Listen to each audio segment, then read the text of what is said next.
Tashmë je mërzitur me kohën e harxuar për kurimin e flokëve? Thonë se flokët janë gjysma e bukurisë dhe ti ke humbur shkëlqimin e tyre? Pjastra ju ka shkatruar gjatësinë dhe butësinë e flokëve tuaj? Vëmendje të gjitha femrat. Erdhi linja më e re për drejtimin e flokëve, ProLine nga IGEA. Kjo furçë unike prej qeramike, më e mira prodhuar deri sot, do të ndryshojë tërësisht kurimin e pamjes tuaj. ProLine është jashtëzakonisht i lehtë në përdorim. Funksionon për çdo lloj floku dhe çdo lloj moshe. Iku koha e pjastrave apo e kimikateve. Drejtimi i flokëve më merrte shumë kohë, por sot vetëm me linjën ProLine më duhen vërtet vetëm pak minuta.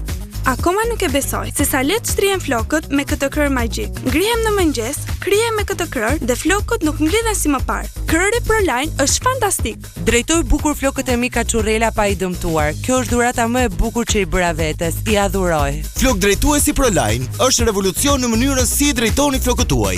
Lehtësisht dhe rahat vetëm me përdorimin e një furçeje. Kunjat e krërit drejtues ProLine kanë një dizenjim unik. Janë të veshura me qeramik dhe janë pozicionuar në mënyrë të tillë që vizojnë çdo fije floku për të siguruar shtrirjen e kaçurelave apo fryrjeve vetëm me kalim. Ky krër i mrekullueshëm ju lejon të kontrolloni dhe temperaturën e kunjave që shkon deri në 230 gradë Celsius. Flok drejtuesi ProLine e shpërndan nxehtësinë në mënyrë uniforme, pa djegur flokët apo lëkurën. Kriju shpejt dhe bukur dhe pa stres. Sinqerisht, kam provuar të gjitha mënyrat për të drejtuar flokët, por ky krër i linjës ProLine është zgjidhja ideale për kaçurelin tim.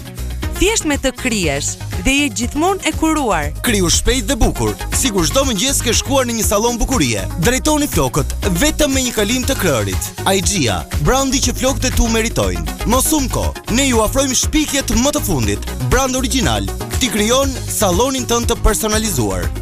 Vetëm ProLine nga IGEA drejton të gjitha llojet e flokëve për të gjitha moshat.